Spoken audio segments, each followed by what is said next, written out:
Alright, another update on the MG42 barrel, and it is almost done. Just need to glue on the threading portion here and then add a little bit more layers over in the front to fit into the barrel guide once I make that. And also you just add a little bit more layers over back here to make the surface more even.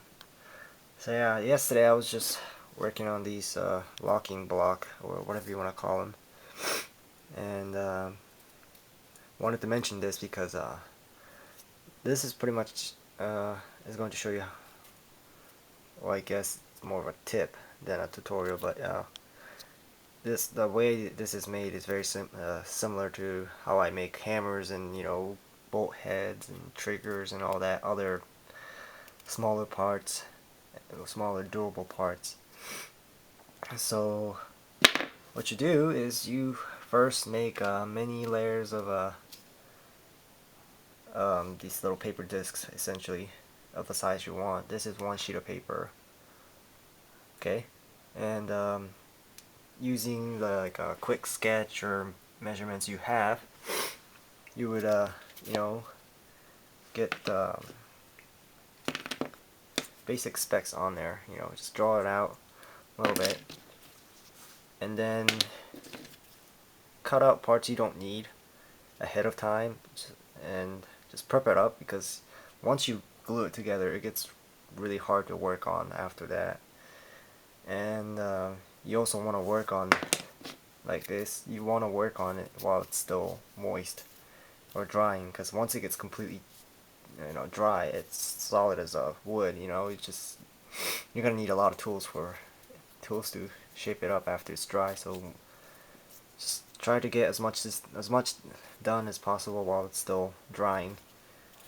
And you should always use really sharp knives, craft knives and such, and that'll make your job a lot easier. So after you get these preparations done, just glue them together, and then try to get them compressed as much as you can, you know, using whatever you have. If you have a press, that's great. If not, you can just use hand tools like pliers or even a hammer.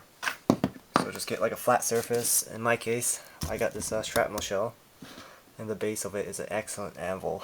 So just give it a couple good taps over it, and you know, probably be fine with that. Should work with that. And then, you know, you can just add more cut out more parts you don't need and shape it up. And I'll probably just go back with like Dremels and stuff to, you know, give it a final finish, I guess. You know, if you have like a little chips and nicks right like this, it doesn't really matter. You can just always come back later on, put like a epoxy putty or, you know, super glue and baking soda to fill it up, and just sand it down. So don't really have to worry about minor stuff. You just gotta get it done, or get the major component done.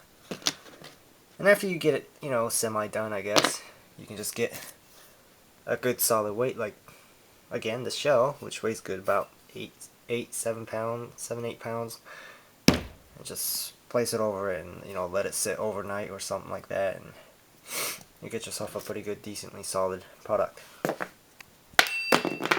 So yeah, that's pretty much it. So it's more of, you know, tips, like I said, not a tutorial. But I'll probably make more of these videos as I work on the MG42, so you guys can see how far I'm going with this, and which is not far, by the way, so far. So yeah, that's pretty much it. So thanks for watching.